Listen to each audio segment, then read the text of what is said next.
what makes you happy. Be yourself positive.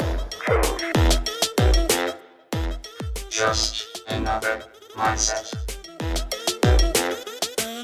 Hello, friends, and welcome to a new episode of the Just Another Mindset podcast. We need a paradigm shift if it comes to our economic and social systems. Let us drive this change together. The Just Another Mindset podcast shares inspiration and tangible techniques on how to create seismic shifts in an outdated system, collectively and for individuals alike.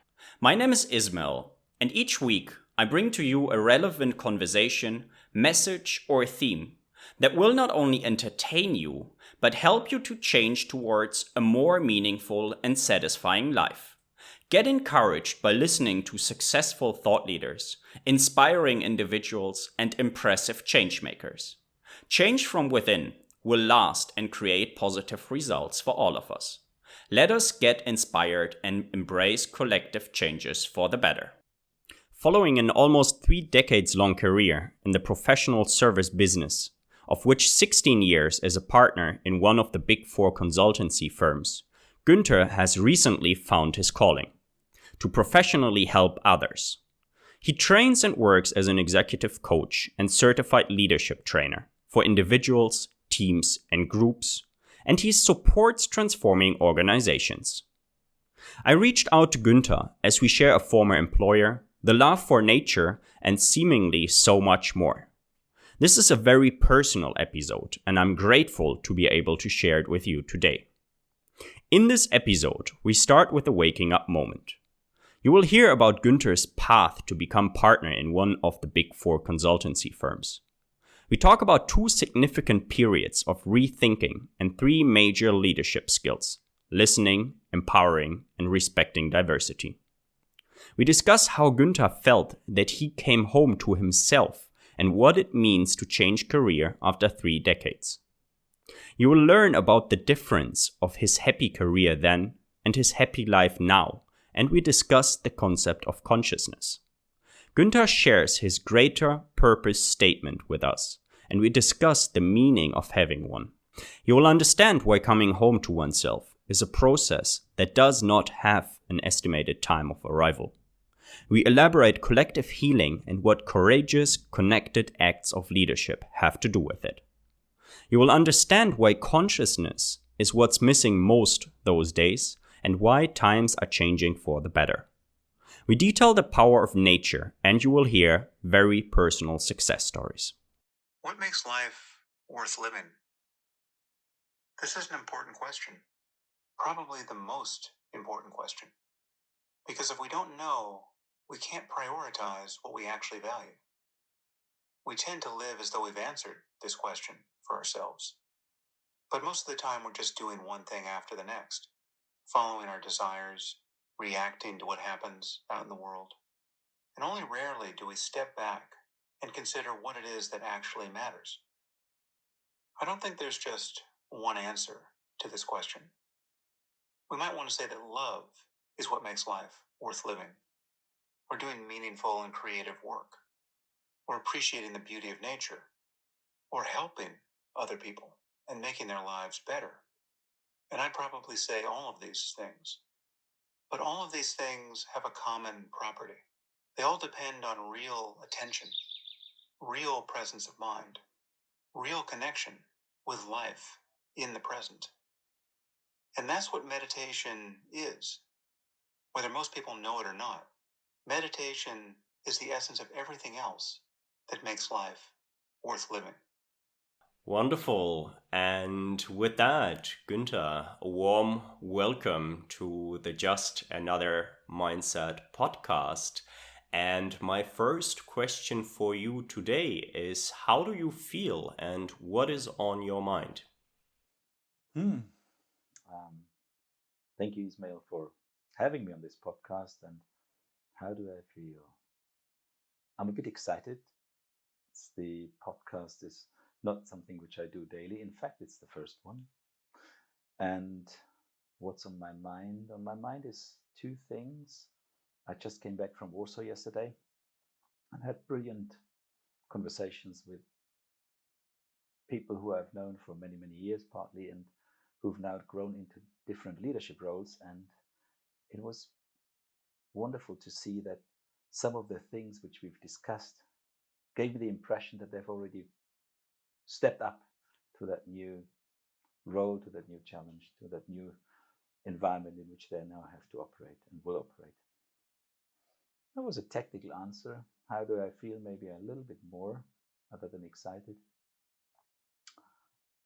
I feel really excited to speak about something which gives me energy. And that also adds to the excitement, other than being the first time on a podcast. Wonderful. Thank you so much for sharing that. And I can already hear the energetic connection talking. And likewise, I'm very excited for our conversation. And Günter, maybe we can give a little bit of context for our audience. You look back to more than 30 years of an international career in business and in leadership, and also to 16 years being a partner at one of the big four. And maybe you can talk us through a little bit what motivated you to get into a career into business and where that took you. The question is about what motivated me 30 years ago to get into that type of business. That's interesting, because I'm not sure if I had a real motivation at the time. If I had a motivation, if I really tapped into it then and understood it. But what I know from a rational perspective, why I started to study economics and what made me become a chartered accountant and an auditor, signing audit opinions in the next 28 years, that was, I have a twin brother who's a year ahead in terms of his education, because we had slightly different path of education, and he already did it. And it felt always right to not be too dissimilar to what he did. So I think that was most of the motivation coming from, there is a person who really does this and is feeling okay in terms of studies. So I studied economics. And the other thing is, in order to then step into what is now the Big Four, was I started in 1991 with my application. In 1992, on the 2nd of January, I started to work there, and it was a time when, just short after the reunification of Germany, came a lot of need of people who would be able to do this type of consulting work, especially the audit work changed overnight by adding so and so many companies more to the world of or companies to be audited. That's how I started then. It's not very, I don't think it sounds very energizing to follow this path. It's probably more appropriate to see. Today I see a lot of more people feeling a lot more into what they really want, what they really need. At that time I did what the outside sort of showed me and what the outside world offered me. And thank you very much for sharing that. And I believe that's a very valid answer. And Günther, you continued for roughly 30 years in that career. So I'm very certain that certain aspects of that job or of that environment or of the teams you were a part of kept you going. So maybe you can elaborate on that a little bit. What is it that inspired you to continue with that career, and how did it also make it a happy career for yourself? I think that's a really valid question, because it's a demanding career. It's not only there wasn't just like the ones which is maybe seen from the outside as the privileges which we also had, or which I also had. So what kept me going was certainly the team spirit, which I felt in 19 out of 20 projects. I just felt really, really well in working with these people who I worked with at a given project, and it was very supportive, a supportive environment. And we felt always like very often in the same boat, and we supported each other. So whilst it was partly working until unfortunately, outside the German work law environment, 2 o'clock or 3 o'clock in the morning, when need was there, then we still kept together and we supported each other. So that was the biggest part, I think. The others was, it's a huge developmental path, starting in this big four company, PricewaterhouseCoopers, it was that time, called Treuarbeit. And going through the ranks also was hugely developing, certainly from an expertise, but also from anything else like leadership, communication, presentation. All those capabilities and behaviors were in demand. And on a next level, they were actually in demand on another level. So I learned a lot. I learned hugely there. And I'm grateful for that opportunity. And that also kept me going.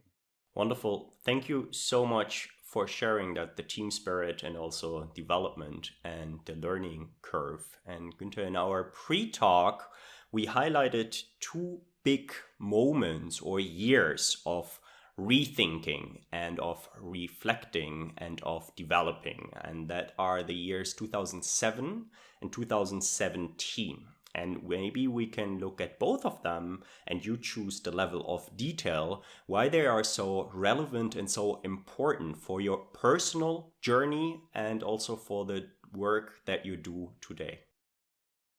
That's a great question. I think they're actually very much interlinked and also probably give me a good way of showing what development really means, because there is a 10 years time span in between. So let me start 2007. 2007 was a year when I got an email at one stage from me out of the blue. Günter, would you be interested to go to one of our developmental programs called Ulysses?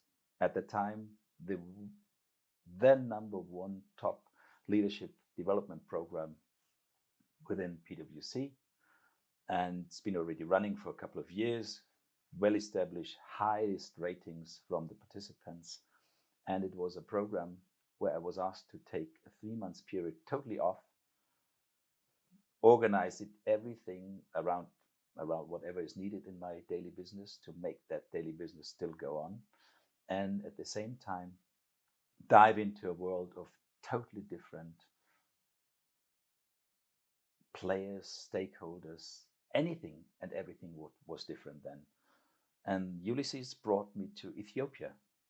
And Ethiopia as a country, not only do I not understand and speak the language, which is Amharic, and I had no clue what this country was really all about. And that was the idea of the program.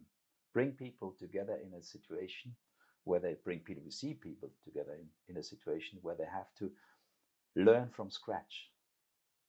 So I was an assurance partner then, and we had a lady from the US who was a tax partner, a lady from France who was a risk and a regulatory person and an assurance partner as well, and a person from Brazil. And we all have never been to Ethiopia before. We had nothing to do with it. And so we were perfect matches for this assignment. And what it taught me this 3 months, and actually the outcome of this thing is what it taught me. I just want to give the viewers the view of this framed picture in my background. It is, I just turned that I can also read it and see it. I learned a lot about servant leadership. So it brought me into the context of that, what my assumption was about Ethiopia. They need our help? Are there poor people? This is depending on the West or me or the PwC or consultants to support them in their upgrowing. And what I found out there was I met some of the most happy people I've ever met in life, most content, fulfilled, and grounded people. They were not waiting for me. They were very appreciative about what some of the things were, which we brought as our little group of 4 partners. But I think that I learned more about myself from being in this environment and by being exposed and talking to them and living with them than they learned from me. So I was extremely grateful to PwC and to the people I met in Ethiopia and to my colleagues. And to some of them, I still have contact. Actually, this is now, 15, 16 years ago. So it's a long, long time ago, and I still feel very connected to the experience and to some of the people as well. And the servant leadership, they got me sort of 3 really, really deep insights. And one was, at that time, I learned it, and I haven't applied it immediately, but I learned that listening is one of the deepest and one of the most fundamental leadership skills, because listening is also creating space inside to hear what the other person is saying, not to look for answers or to already try to see what could be a potential response to a given situation, but rather to let this situation or this person land inside. So that's the listening part. And then the leadership part also involves a lot of empowerment. So again, I thought I come and tell them what to do in order to improve their lives, in a short version. And I was so, taken by surprise that what I really learned is it's not telling or not advising, it's empowerment, which creates a different energy and which brings change into our lives, into lives of organization, people, communities.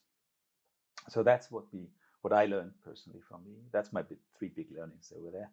And the third one was that diversity actually makes the whole thing rich. We all come with a history, any type of history, my life history, my social upbringing, my cultural environment in which I grew up. And that's what I'm bringing. And then you're bringing something else. And of course, people who grew up in Ethiopia, they bring them. And if we see what we all can add to it, it makes it only richer. There is no limit. And up to that moment, I created a lot of limitations by saying, this is the way how to live or how to teach and how to speak or how to execute leadership. No, there is so much richness in the world which I can learn from. This is what I've learned there. So those are the 3. And this other elements of this picture here behind me is that most of all, in order to be that person, that servant leader, which I described there, it takes courage. So that is a ship over there. I'm not sure if it's very clear. It's a Mississippi steamer like this with a wheel in the back, and the captain, that's me, of this ship. And the ship is called the Ulysses. And with courage, I can stay as a captain. Otherwise, there will be situations when it's difficult in life, when it's difficult in this leadership. I have to take difficult decisions.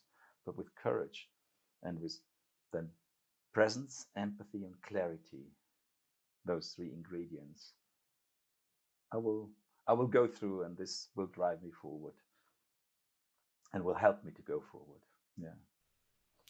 Let's use this picture of you being the captain for that very ship for a little bit. And you talk about courage. And I can imagine, at least back then in 2007, when you had your, let's say, somewhat clear perspective on what leadership means, on what expertise means, how difficult was it also for yourself to step down and have the courage to accept that there are different pathways forward, and that there is not only the Günter way, but that there are actually very diverse ways of leadership, and that we can learn from one another?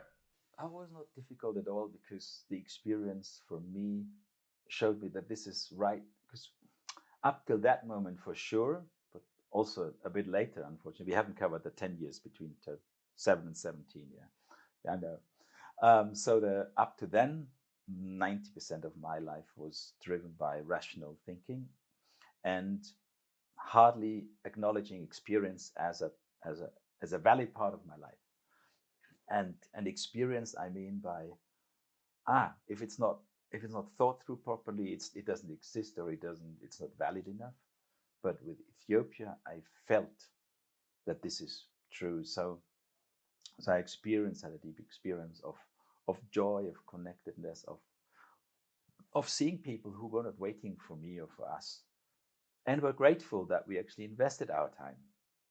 So I felt there was a lot more of natural leadership than what I was taught in my world before. So that was until then, and then it was actually not difficult to acknowledge that, but it was difficult to apply. And I have to say that is still difficult, because it's neuroscience would now tell me this is because it's old habits and it's old procedures and it's like old pathways I've actually already tucked in, and this is very difficult to leave them and to find new ways.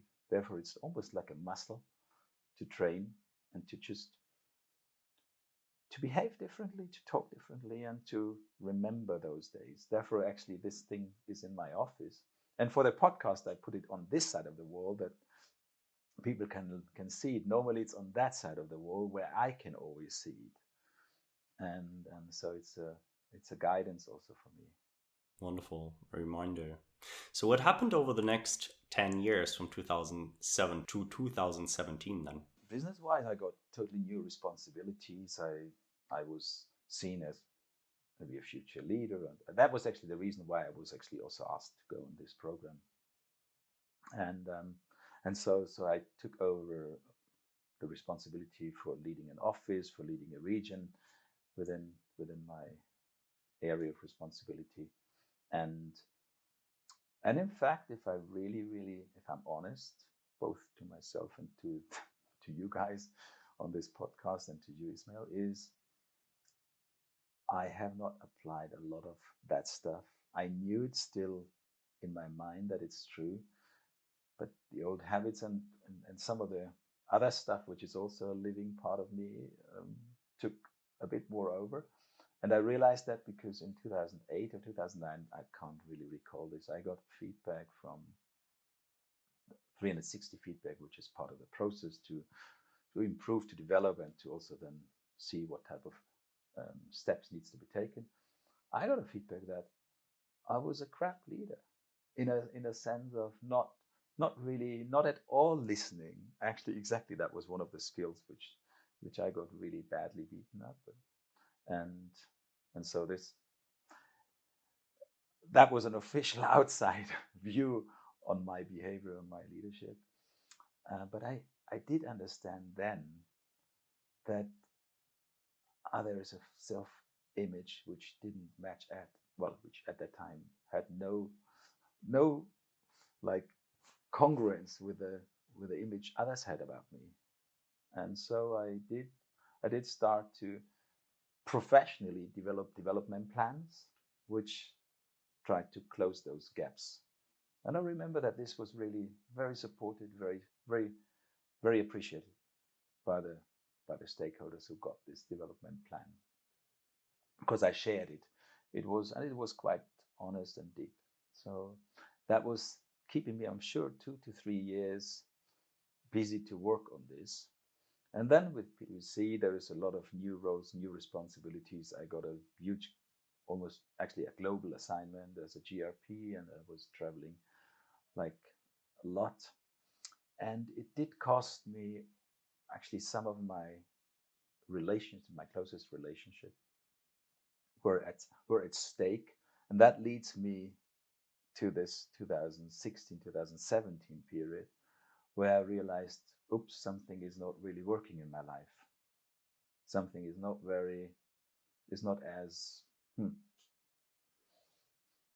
as great as it seems looks from the outside.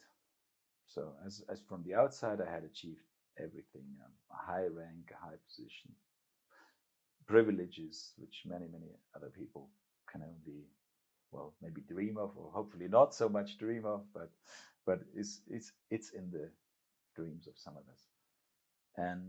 But life wasn't working as well as I felt it. And that brought me to a situation where I started to question some of my patterns, where I started to question some of the things. Is it actually really the way how I see it? Where I always got self-confirmation that this is the right thing, but right in this moment, it started to become a bit more uncomfortable. And I started to get outside help. And the first huge outside support I took was I went on a quite therapeutical seminar for a couple of days in the busy season in 2016-17. And it was something which was the eye-opening experience for me. And that was the second sort of really, really fundamental experience I had in this 10 years period, which you just mentioned.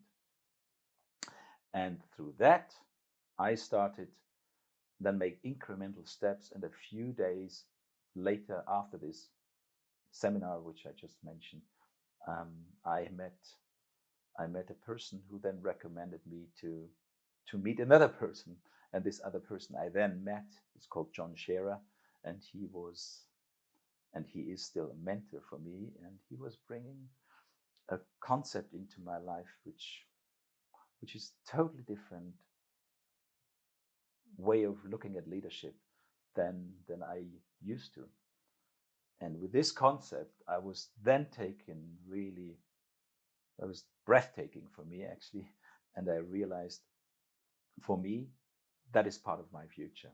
So you were asking the question, how does that connect to the work I'm doing today?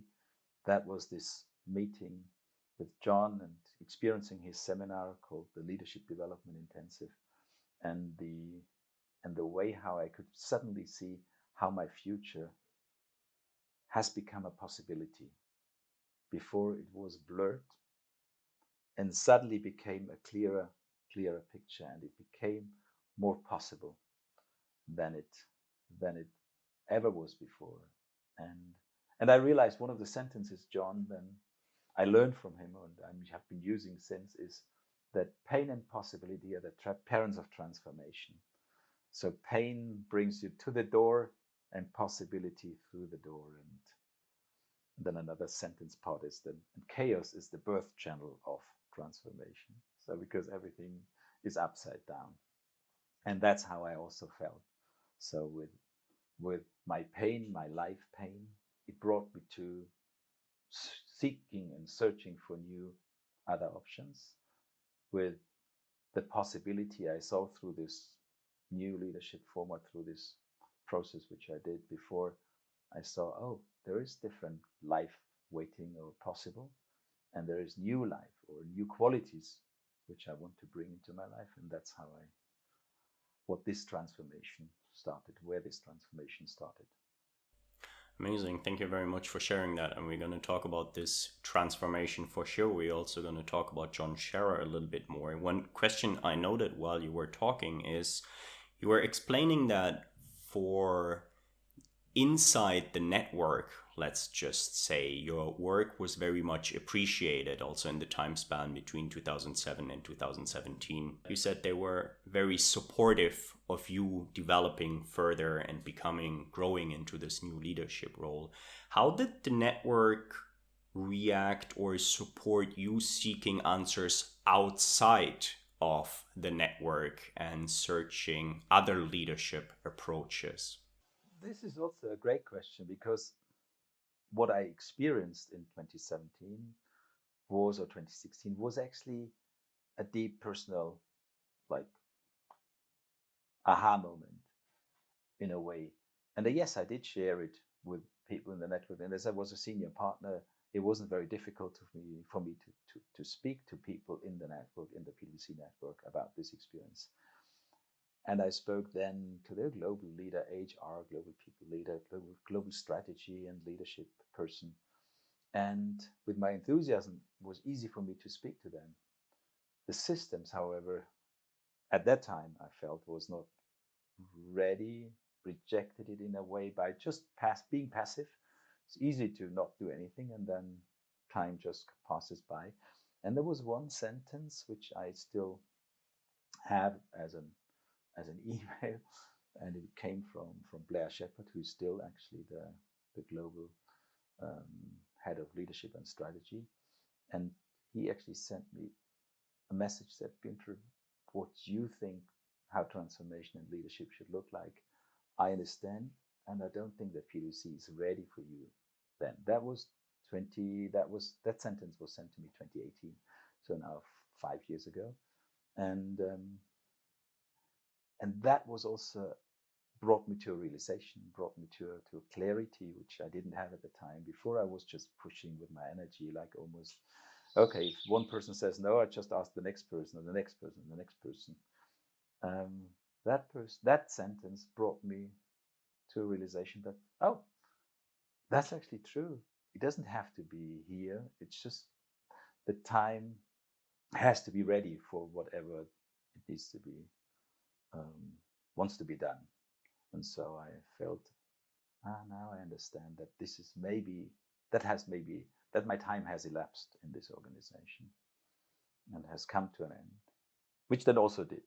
Which it also did. Yeah, thank you very much for that very personal thought also. And maybe we're going to look into the past 5 years for yourself and for the organization as well. But I would like to use a quote from your website when we talk about finding oneself. And it reads, after a career spanning almost 3 decades in the professional services business, including 16 years as a partner in one of the big 4 consulting firms, I recently found not only a new job, but my calling.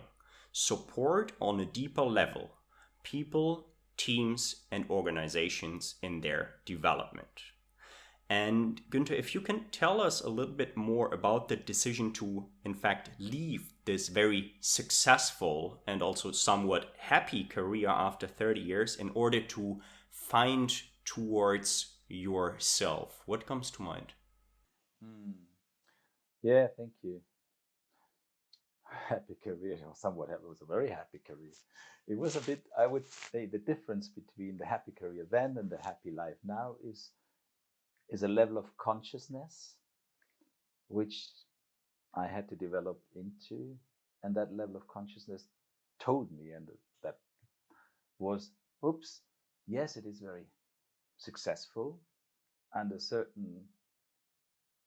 in certain matrices, it's very successful. Earned a lot of money, a lot of rank, a lot of status, a lot of power, a lot of privileges. Everything, like from that perspective, was quite sort of tick the box. What I now have is less money, less status, less rank, less hierarchy, and more fulfillment, more connection, more satisfaction, more real and true and maybe authentic relationship with both myself and with others. So I could have not imagined to make such a podcast, whatever, 6 or 7 years, not only because of the content would have been different, but I would have tried to look brilliant. I would have tried to write down every sentence, try to guess your questions, and then be the best looking person ever. Right now, it's everything what I'm saying is coming up in that moment. And yes, probably it could be said more eloquently or in a way differently, more brilliant. But yeah, that is exactly the version of me right now. And I think this true and honest version is exactly the right and the very best version that you can provide to the world. So thank you very much for making that happen. And the other quote, which is also on my homepage, is that quote which caught me as a first connection to John Scherer then was his quote he's using: as a leader and as a human being, you don't have to change yourself. You just have to come home to yourself. And that changes everything. So that sentence I saw first time in 2016 has never gone out of my mind again, because as you can see, I can quote it by heart, and it means a lot to me. And I realized this coming home is the journey I'm doing, and I've been embarking on since.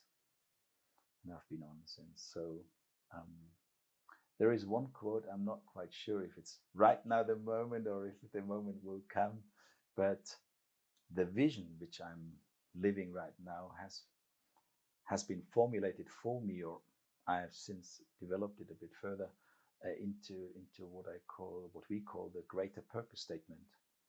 It's also visible. You can also read it on my homepage. So it's not.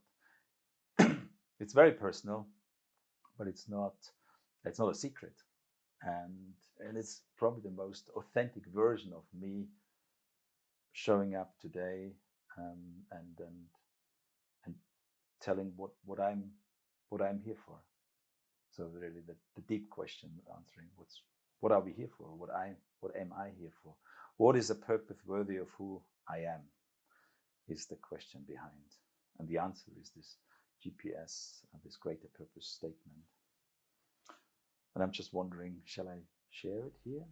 And then Absolutely. If you feel it's the right time, then I think it's the right occasion. I just do it, and it's probably we can then stop our podcast because probably it won't get any more any more real. No, you can ask questions to this, but I'm sharing it. I'm happy to. So it's a personal statement about what my life is all about.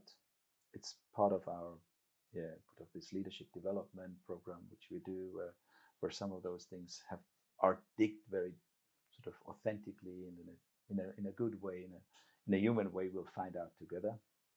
And that was found out with me together with John Scherer and the team at the time. So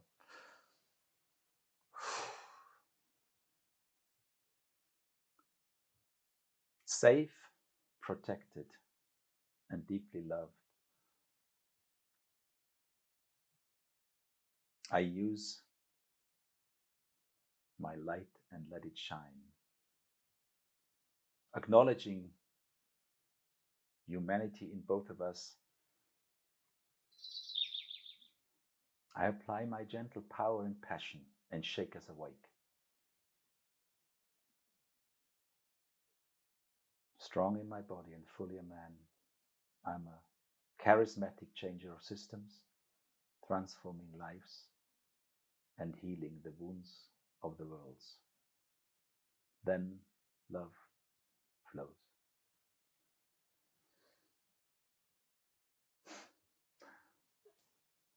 Thank you very much for sharing that very personal greater purpose statement. And I believe it's a very powerful, in fact. And for our listeners, it was actually quite funny because it was a coincidence. But before we started the recording button, we talked about Sam Harris, and Günter played from his phone a quick audio which was about the question, what makes life worth living? And I suppose we just witnessed the answer of Günter's very personal exploration of that question. So I, from the bottom of my heart, thank you for that answer. And there are different aspects which I would actually like to dig a little bit deeper. And we talked about love and we talked about relationships. How is the concept of love and being accepted and being protected for what you do important aspects in your life? In my life, I think in many people's lives, there is a book called The 5 Languages of Love, and we, even in business leadership context now, we are actually referring to it and say what a person does in their capacity as leaders can be easily translated and seen in this 5 languages of love, because it's the 5 languages of appreciation and the 5 languages of how to connect to other people and what is the easiest way to connect. So for me, love in that context was something I was missing.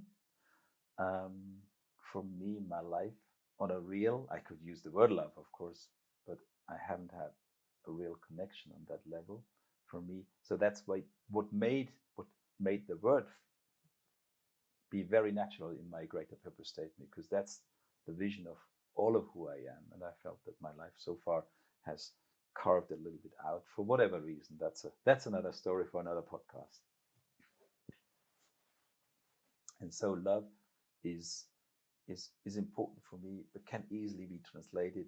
Doesn't have to be that word, can be translated into appreciation. And that's suddenly real 5 languages of appreciation, through gifts, through words, through quality time, through service. What is this actually?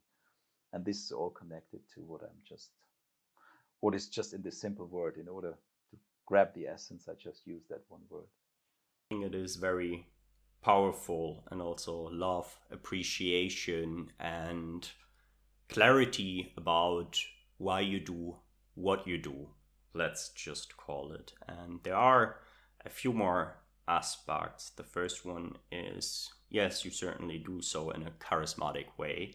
And you also talked about healing the wounds of the world. And I would like to go there a little bit deeper. And before we go there, maybe we can talk about how such an understanding and the formulation of a greater purpose statement has helped yourself to find towards yourself or come back towards yourself, and what that very concept, you stated it earlier yourself, also means to you. What does it mean to come home to yourself?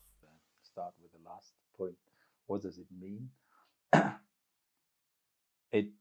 It means to not be afraid, to actually accept who I am with all my quirks and flaws. That's the version who's here on this planet right now. And until I haven't, when I hadn't accepted that, I was unconsciously very often, but sometimes also consciously pushing those sides away and out of my sort of vision and reality, which I didn't really like about myself. So this coming home is embracing everything of who I am and coming up and showing up with everything. So that's this part. And so coming home is also showing that this is a process. There is no arriving time, like no ETA, no expected time of arrival. 2027 or so? No, it's a path of discovering, and very often it's uncharted territory. So new things to discover, like this podcast. That's for me uncharted territory. Didn't know what I wanted to say, didn't know what you would be asking, but right now I'm showing up in this unpolished version. The uncertainty that is related to such. And what I hear is that coming home to oneself oftentimes can start with self-awareness and then self-appreciation. So really to begin this journey with oneself. And in your greater purpose statement, you also talk about translating your gifts and giving somewhat your part to help others and help the world heal their wounds and to facilitate leadership, let's say. And maybe you can tell us a little bit about your motivation to transform individuals or transform business environments, and why leadership plays such an important role in doing so. That's huge what you're asking. I mean, and not the question, but the answer is really huge. But in short, I think what our world, what our planet, what our countries, what our nations, continents need is courageous, connected acts of leadership, looking at much more than what I've seen in the past 20 years. What was the focus? quarterly profits, protective, very short-sighted, and all of that. From me, it doesn't matter whether it was corporates or politics or in a wider sense, sort of international organizations. It was not integrating a lot of the other aspects of life. And I feel in order to get this now done, and we could talk about any of those sort of big topics, whether it's energy or whether it's nutrition or whether it's climate, it needs the right leadership in order to do something. And if it's done this narrow-minded, short-sighted leadership, it doesn't help. And for that to apply, it needs healing, because a lot of the stuff which is happening, which I feel happening right now in the world, is a little bit, it's restricted. The right thing is happening.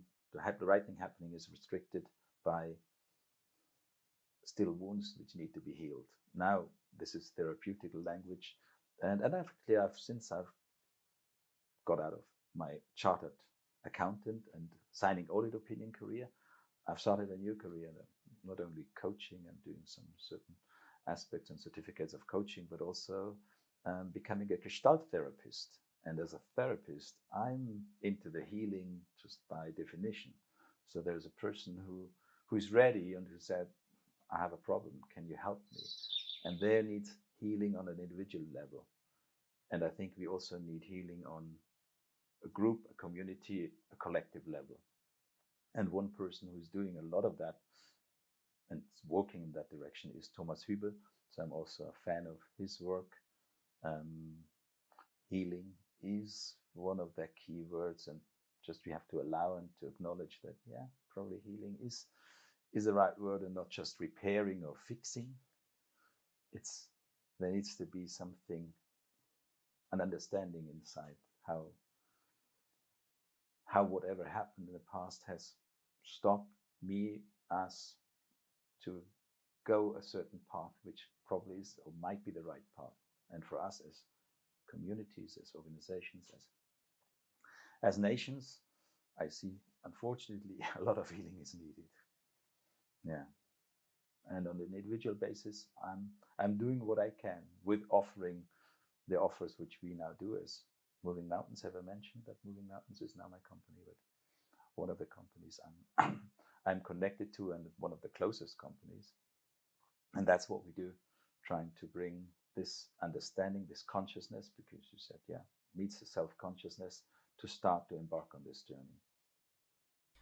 Thank you so much. And for all our listeners, this is the very proof that our conversations are not staged and scripted beforehand, because I had to grin when Günter was mentioning Thomas Hübel, because I finished reading his newest book on healing collective trauma supposedly 2 weeks ago, and I've done a fairly deep dive into his work and his wisdom trainings and into the concept of individual and collective trauma. And I find it very interesting, and it was actually something that for sure we wanted to talk about after this podcast recording in a little bit more depth, or that I wanted to bring it up. Now you brought it up during our conversation. How amazing is that? And yeah, you talk about leadership, you talk about individual healing, and then about the possibility also for collective healing. And what I hear is that let's just call it paradigm of business, of politics, and of geopolitical relationship making of the past 20, but probably we can look back further, much further, are not the incentives that are needed going forward. And I know that this is a very loaded and big questions, but if we talk about incentives or a new paradigm, do you have some thoughts? What is it that we need more, or that it is what it needs in good leadership? The answer is, in fact, one word: consciousness. So awareness, consciousness, and therefore what it needs, a readiness. A readiness in that one person, maybe that CEO of a corporate, or in that minister, or in that country or community leader, a readiness and awareness to open up and to acknowledge that maybe to some extent the truth which was true until that moment is not the whole truth. Maybe there is some more. So that basically I'm just referring to myself. That's exactly how I recognized my behavior. I thought this had all rights, and I could give really specific examples, but there would be probably also like outing a few people here if I use their names. But I'm really speaking about getting the understanding that reality consists of a lot of different aspects and perspectives, and that the situation in which I am, I as a leader, I as a father, I as a mother, I as a manager, I haven't knowingly or unknowingly, consciously or unconsciously, I've actually added to that stability of that system. So to start recognizing this, whatever that is, so I added to the stability of my system by just not doing anything else to change it. Just say further, far, more, faster, jump higher. So that was, and very successfully. So from that perspective, I ticked all the boxes, but this is not it. I felt I was missing many, many other things, which I now brought into my life: reflection, contemplation, understanding, connection, empathy. Well, there's a wide range of things which are now different. And so leadership needs, one word, awareness or consciousness. And that would lead to a lot of stuff which is then happening or possible in the life. So when we have our leadership trainings, we actually concentrate not on telling the people what to do, but rather opening up to the possibility that they have maybe not yet learned everything what life has to offer, and that they started to look into themselves. What's the next potential step for me as a leader in that position, or as a father or as a mother?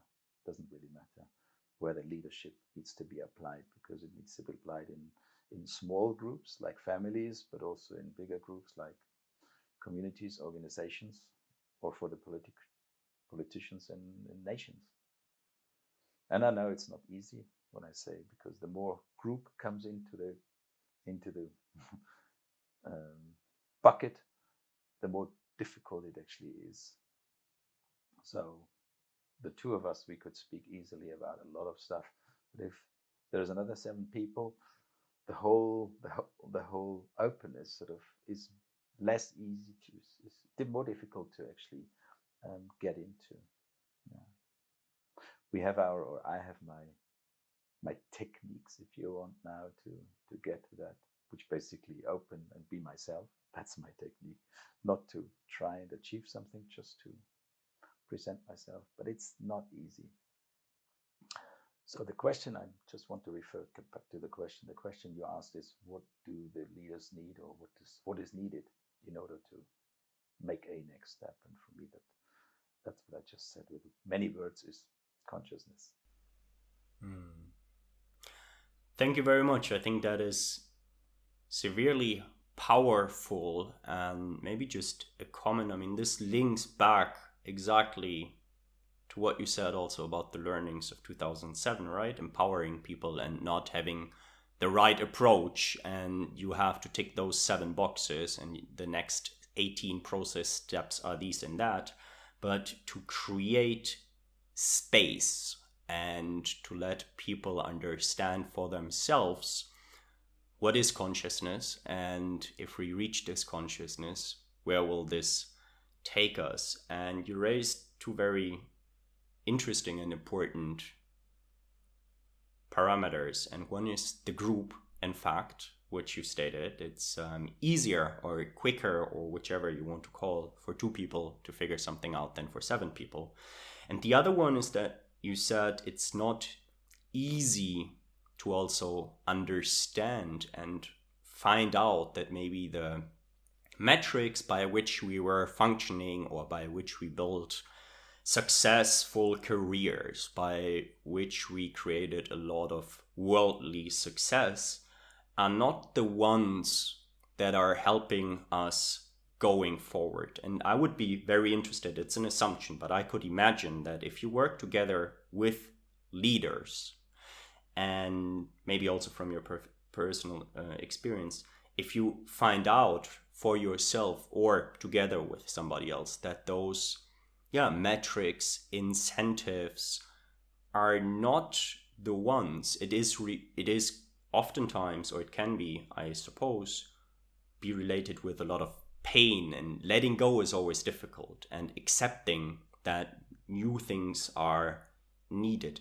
How did you help yourself, or how do you help other leaders to overcome this pain of letting go of the old paradigm? I hope that makes sense. Yeah.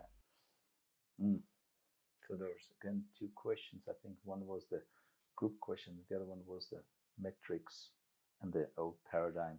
So on the group question, how do we do it? We work with groups, individuals, and I mean, when I say individuals, smaller groups, 3, 4, or larger groups, in a very high facilitator group ratio, which means we have one facilitator for 3 participants of maximum 4, which means there's a lot of focus of really supporting them going through certain insights and understanding and arriving at those insights. So that's how we take care of the group aspect, that we're not losing too much time in terms of going forward, and that makes it really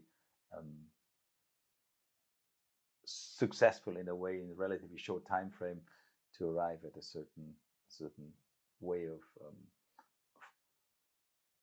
self-consciousness and an increase of awareness. The other one was the metrics. It has to do with the first question. So first, when I become self-aware about something, for example, when I did this and realized, my long working hours and privileges and high income, I kept me, without me knowing it, that it kept me in what I then refer to as a golden cage.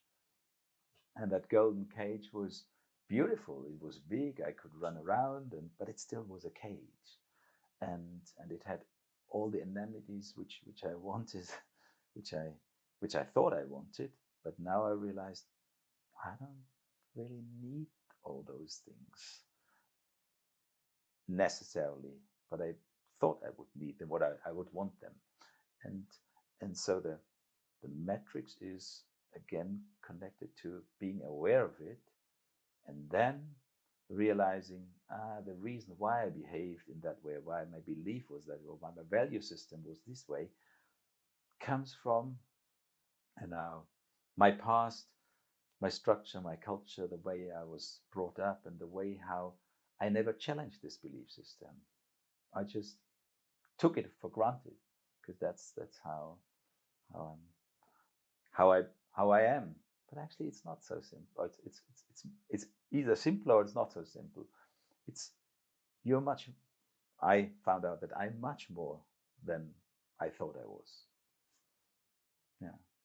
So this is again referring to the shifting of the paradigm. It has to start with the person inside and allowing that shift to happen, and then I can almost guarantee it will.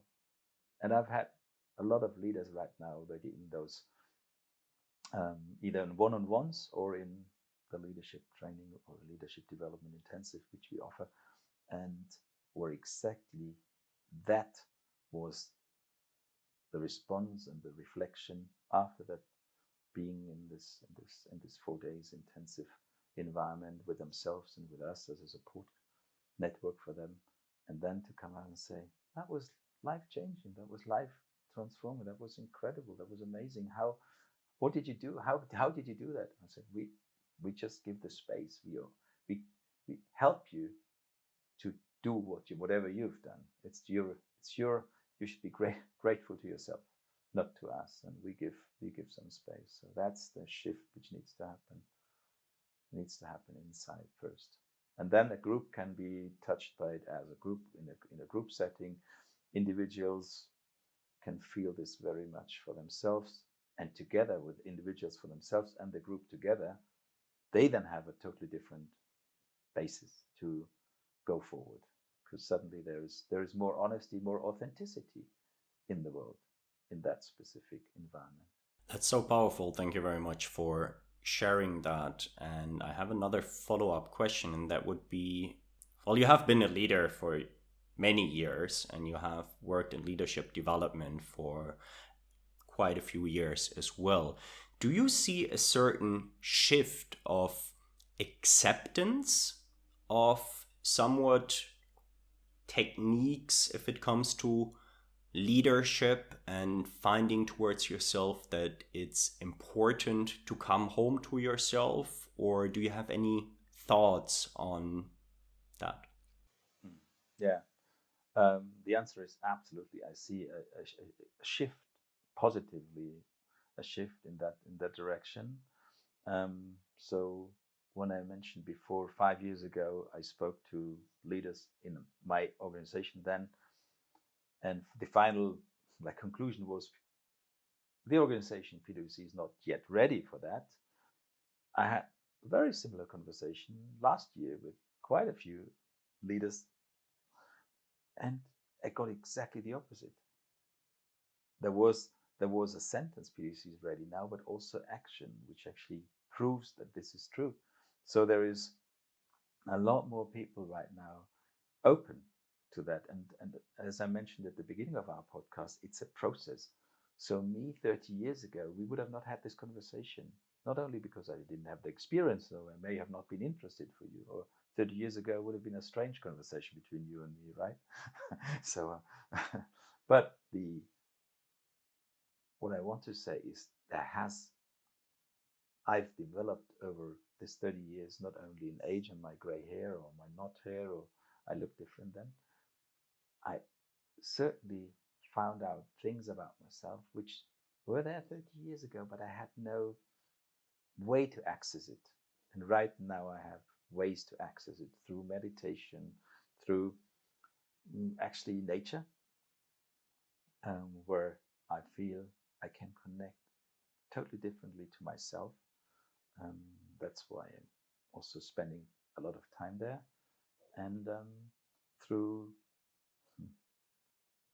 conversations with people like you, or people who help me, and to help me to find the right answers within me. So reflections and time for that.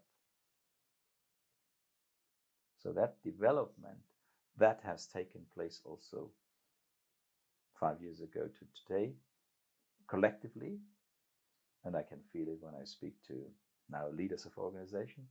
They speak differently, and individually.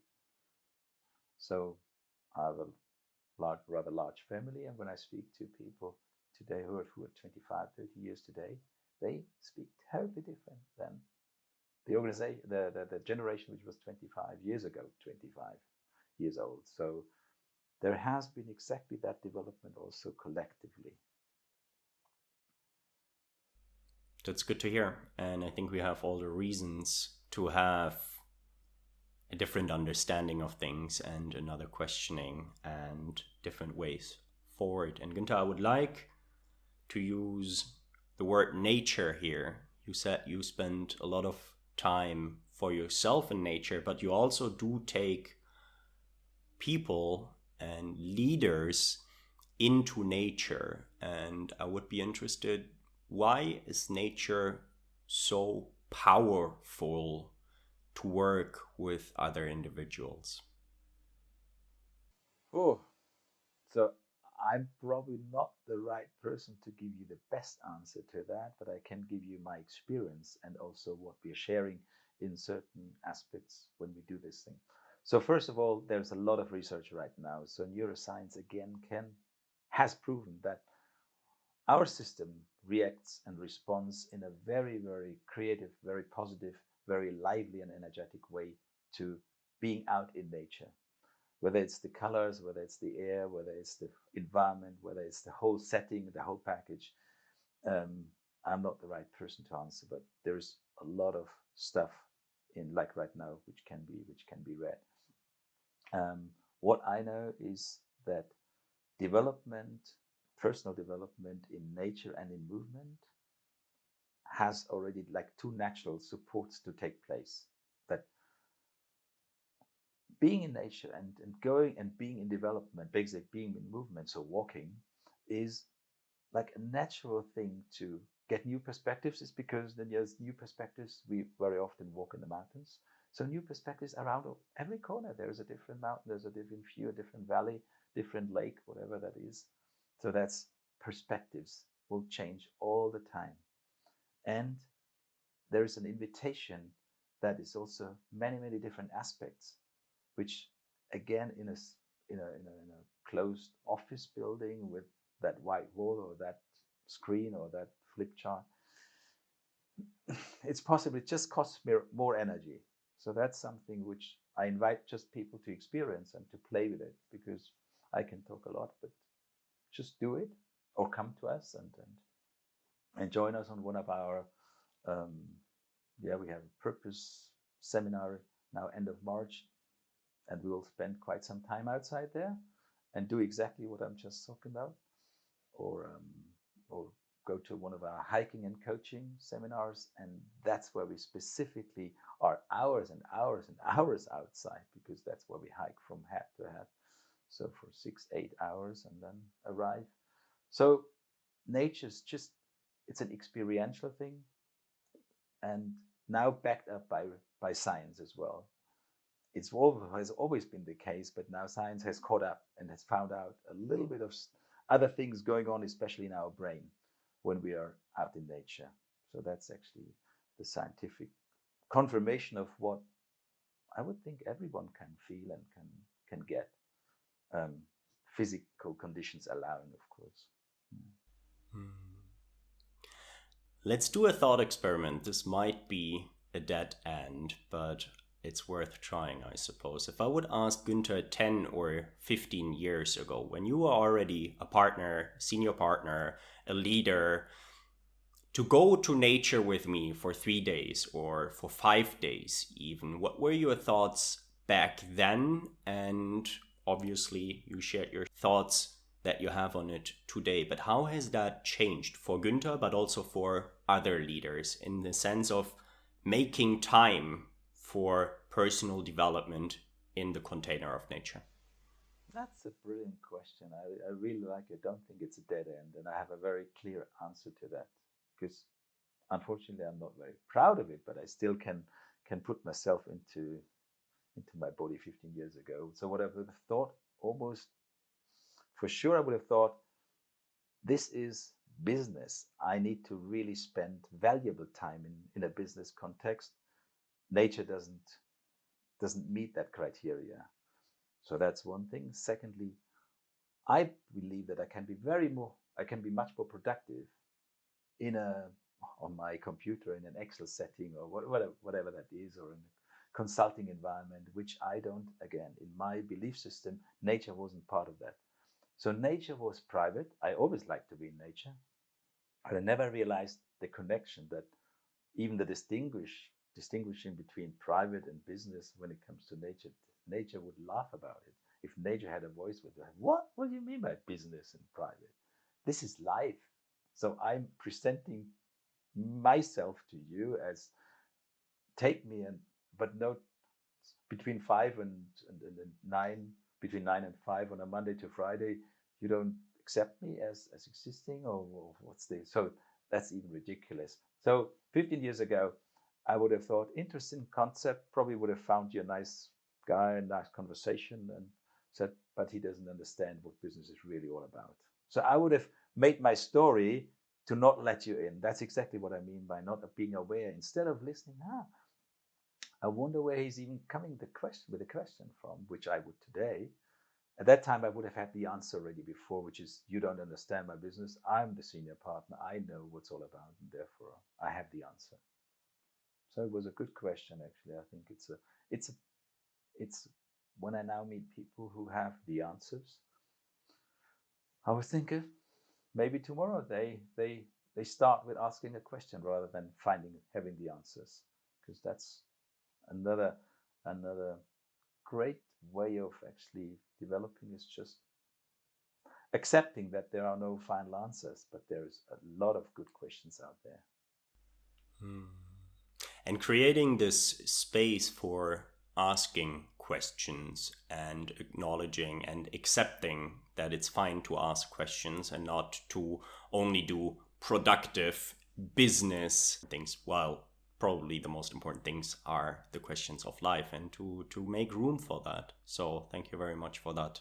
Yeah. And I want to add one more aspect. So what I'm not saying is that somewhere else it cannot happen, whatever, we can only be productive in nature. That would be stupid. So I want to say that's an element of what we call a polarity. So when there is a time needed, when there is time for nature and for doing stuff with and in nature, and there is time when we have to rest, and there's time when we probably have to be in an office.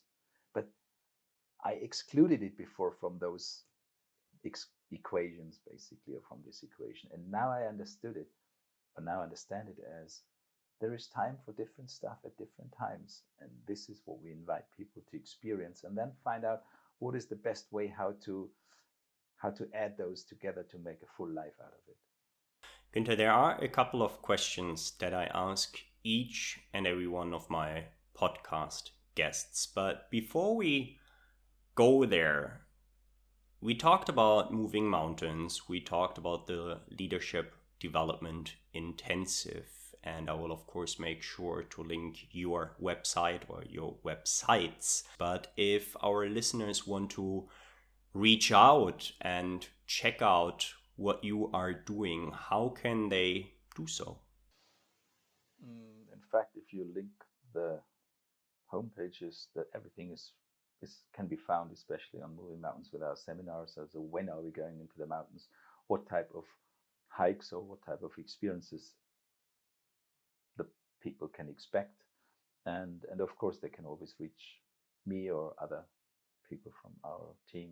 Like personally, it's all can be easily done through our homepage. It's not like PwC with 15,000 people in Germany or 280,000 people. We have 6 people. It's a number which can be easily counted using 2 hands.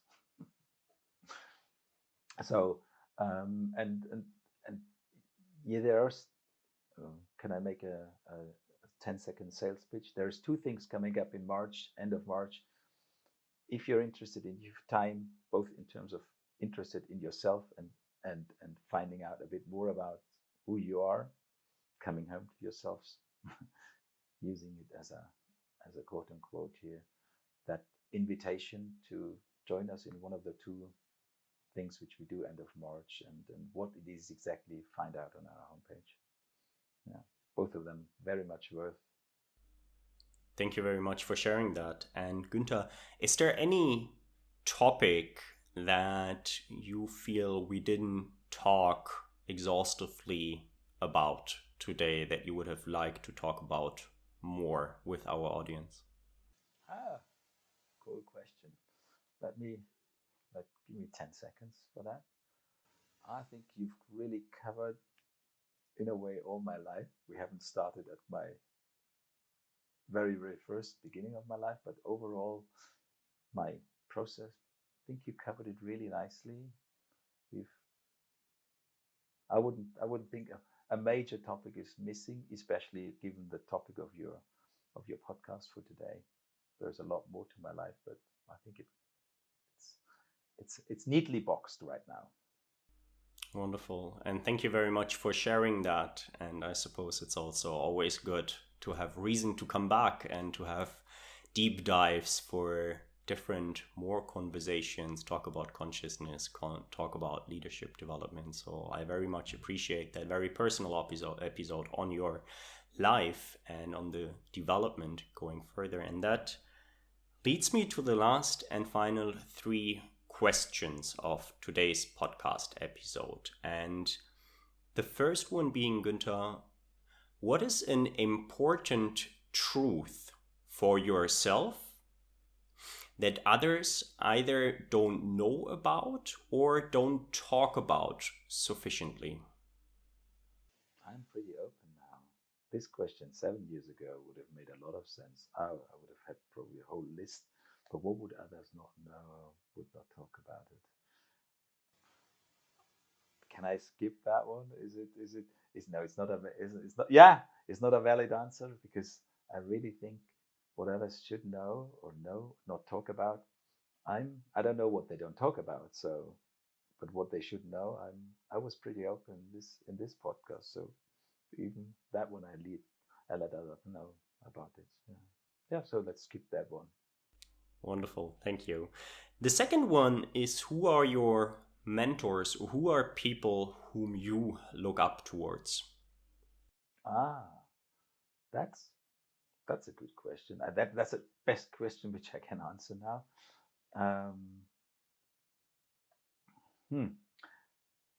So I mentioned John Scherer, who I met 7 years ago, and I look up to because he's been my mentor, became a friend, and is in my life and has been in my life since. I certainly would want to mention the 2 PwC people who they ever will listen to this podcast, not sure, but they have shaped my career, both with their personality in a very specific way. I haven't spoken about them before, but it's a guy called Franz Wagner who employed me 30 years ago. And although I had a different offer on the table, which was higher paid, and at the time, after the studies, after university, every euro at that time Deutschmark counted. But I still went for the offer where I got less because of him. So I want to make him, and he was a good mentor over the first 8 years in PwC. And the second one was a person who believed in me and who's told me that he thinks I'm ready to become a partner in PwC, and I was not striving. So I was not one of those people who wanted to just climb the ladder and did everything. I was very gentle, sort of doing my work, and he said, I think this would be a great next step for you. So he believed in me and finally did it. So his name is Malcolm Best. Those are 3 names which just come to my mind. And of course, now talking about my life, I would really think my parents were actually great leaders and have done a brilliant job. So I'm very grateful to them as well. And then I've met different leaders in different stages of my life, and maybe to mention the last, because it's also a friend of mine, because we started in the same year, Petra Jussenhofen, who is now the chairwoman of PwC in Germany, is actually a leader I'm really admiring. Wonderful. Thank you very much for that and for sharing your mentors. And that, Günter, leads me to the last and final questions of today's podcast episode. And it's a rather hypothetical one. And I call it the 3 truths. And I would like you to imagine that you are traveling in space all by yourself, and actually for quite some time. So it could be a couple of months or even a couple of years. And after all that solo travel, you encounter a human-like species, and they can only process 3 facts or 3 truths about humanity before they decide whether or not they want to get to know us. What is it that you tell them? I tell them that what's waiting for them is a very diverse yet loving environment, community, which I hope by then, by the time when I see them, is the case. I tell them that there's a lot of openness and awareness for finding even a deeper space and different realities, different truth. And I think last but not least, I would share with them one of those beautiful places in the Bavarian mountains, which they definitely need to see before decide. And without that, they would have not had a complete knowledge or life. So some beautiful lake in the Bavarian mountains, I think I would have shown them. I would want to make them aware of. Wonderful. Thank you so much for being a guest on the Just Another Mindset podcast. And if you have any last or final words for today for the audience, it's all yours. Thank you, Ismail. It was a really good and a reflective time I spent with you and with myself. So I liked that a lot. And I enjoyed the atmosphere. So thank you for having me, and I wish everyone who's listened to that to find hopefully that little pearl, that little pearl of wisdom in whatever we've shared or I've shared. And Ismail has asked that it makes this worthwhile, this listening to this podcast. So have a great day, and thank you very much. Thank you very much. If you enjoy this podcast and learn from it, please feel free to share this episode with a friend or two, and make sure to subscribe to the Just Another Mindset podcast on YouTube, Spotify, and Apple Podcasts. If you're listening on Apple or Spotify, please use the next 10 seconds to give the Just Another Mindset podcast a rating, and know that you will help me to create more meaningful content like this, and also that it will help other people to find this content and get inspired as well. If there is any future topic or guest that you would like to hear more about on the Just Another Mindset podcast, please let me know by leaving a comment on YouTube or sending a mail directly to contact@ishmaelwondergarten.com. And if nobody told you lately, be reminded that you are worthy, you matter, and you can achieve anything.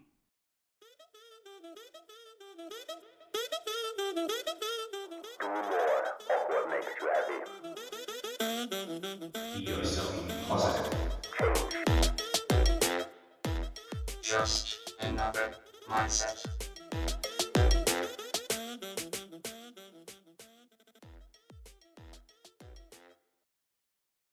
Das ist nicht lange her. Ich weiß nicht, ob dir Huberman Lab was sagt. Können wir danach ein bisschen drüber sprechen. Das ist so eine sehr scientific, der setzt sich viel mit Neuroscience auseinander und ist der erfolgreichste Podcast der Welt, schon seit einem Jahr. Und der hat mit Sam Harris wiederum ist ein... Während ich draußen war, habe ich gerade etwas angehört von Sam Harris. Vielleicht spielen wir das, bevor wir anfangen, spiele ich dir das nochmal schnell vor. Das ist gerade witzig, weil du gerade ein Waking-up-Moment. Okay, warte mal. Das passt ja gerade wirklich wunderbar. What makes life worth living? This is an important question. Probably the most important question. Because if we don't know, we can't prioritize what we actually value. We tend to live as though we've answered this question for ourselves.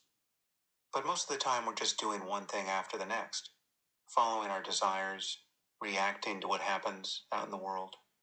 And only rarely do we step back and consider what it is that actually matters. I don't think there's just one answer to this question. We might want to say that love is what makes life worth living. We're doing meaningful and creative work. We're appreciating the beauty of nature.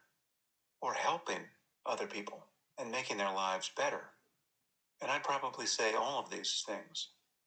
But all of these things have a common property. They all depend on real attention, real presence of mind, real connection with life in the present. And that's what meditation is. Whether most people know it or not, meditation is the essence of everything else that makes life worth living.